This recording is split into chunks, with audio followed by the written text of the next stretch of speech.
This modeling report shows how the 1/72 scale monogram Revell kit of the Lockheed SR-71 Blackbird was made. The SR-71 strategic reconnaissance plane was developed at the Lockheed Skunk Works using experience of the top-secret Lockheed A-12. Flight testing in the early 60s was done at Groom Lake but also Edwards Air Force Base. It had a two-man crew. The type was called the Blackbird because of its black paint and black missions. Some 31 Blackbirds were manufactured and 2 twin-seat trainers. The Blackbird had great recon capabilities, though some aircraft were lost due to accidents during its service life. It was quite well known later in its career.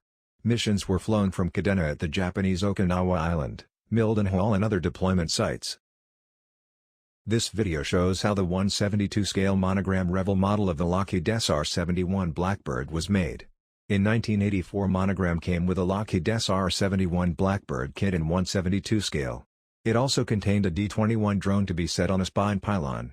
But the SR-71 never flew with this drone. Monogram simply thought that a two-seat SR-71 kit would be accurate enough to suggest a M21 mothership. The same kit with same parts was released by Revell USA Kit in 2001, so 17 years later. This kit is not to be confused with the very old 1968 Revell kit.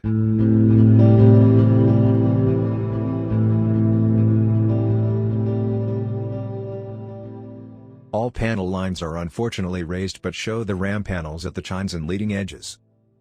A lot of effort was done to check the accuracy of the Monogram Revell SR-71 kit in several books and on internet. For more information, please visit my website.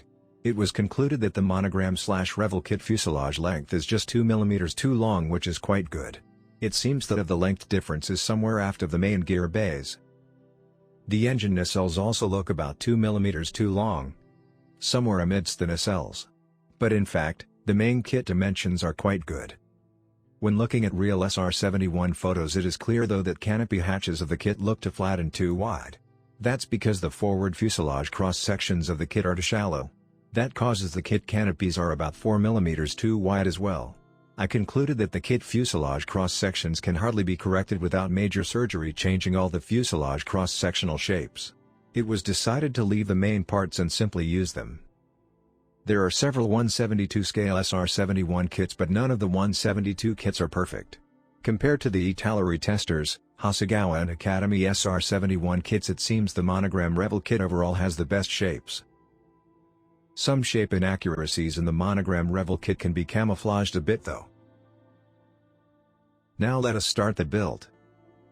The panel lines in the Monogram/Revell kit are raised, so all were inscribed with an Olfa scriber using the raised panel lines as guide. This is better done before assembly and takes about half an hour. After rescribing, all raised panel lines were sanded off and surfaces polished to remove scratches. The cross-sections of the fuselage are too shallow.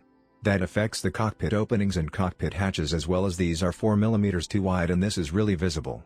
It was decided to set the hatches opened up to show the cockpit interiors. And the cockpit openings were corrected with small 2 mm card strips set flush at the curved fuselage sides. This reduced the both opening widths and it looks better now.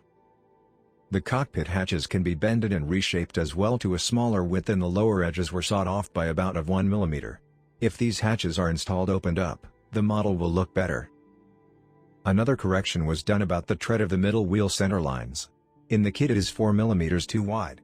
New slots were made for the main gear legs and these were set 2 mm more inboard. Major kit assembly can now be done as panel lines were also rescribed earlier. The fuselage lower and upper shells were joined. Clamps are needed. The long gaps needed closing up with putty. The nose was installed and the corrected fuselage openings puttied, and then wet sanding was done. The vertical tails were installed set at an angle.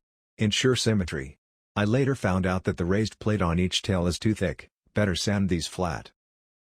The exhausts of the kit are a bit basic and molded slightly closed, whereas for a parked SR-71 they are often seen wide open with also the intakes cones in the fully forward position. But I did not change the exhausts and all is to be installed later. The landing gears were not yet installed. The model is now ready to get a first base primer paint coat. Airbrushed was my usual standard light gray primer with Revell Aqua 75 Steingrau. Some small repairs with putty were done mostly on some rescribed panels and the model is ready for its paint scheme. The paint scheme for the USAF SR-71 is an overall black but some panels colored very dark gray black. I first airbrushed a matte black coat with Revell Aqua Acrylic 8 to help paint adhesion. Then followed a gloss black coat with Revell Aqua 07. All was polished with polishing paste to get really gloss effects. Also airbrushed the landing gear doors black on their outsides. The door insides and undercarriage struts were airbrushed aluminium, but on some aircraft also appear to be black. This can be repainted if desired, as I did for this SR-71 model. Alclad 2 metal paint ALC-113 cold jet exhaust was airbrushed on the exhausts. Protect your health, and when airbrushing Alclad please wear a face mask. Decaling was done. I had a later released Revell decal sheet that is of good quality.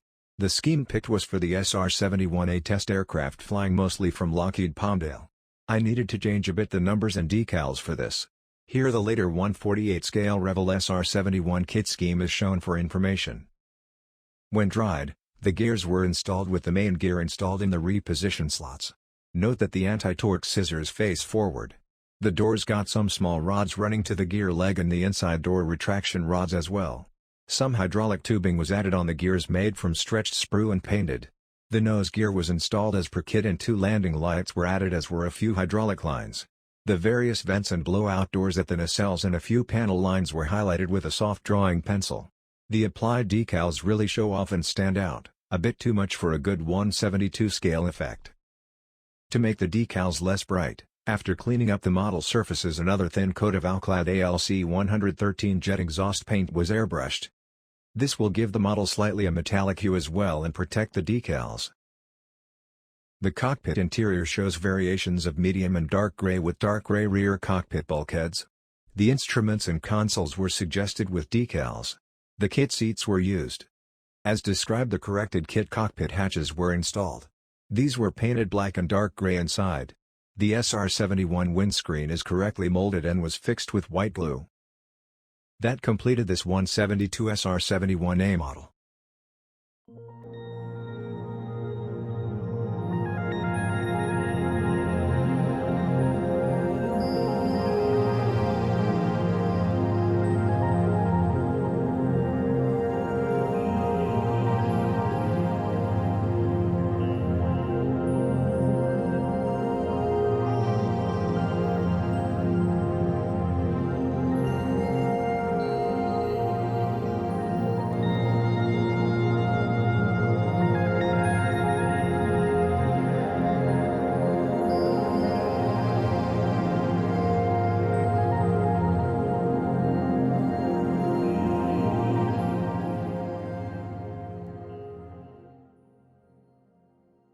More details can be found on my website aircraftinplastic.com.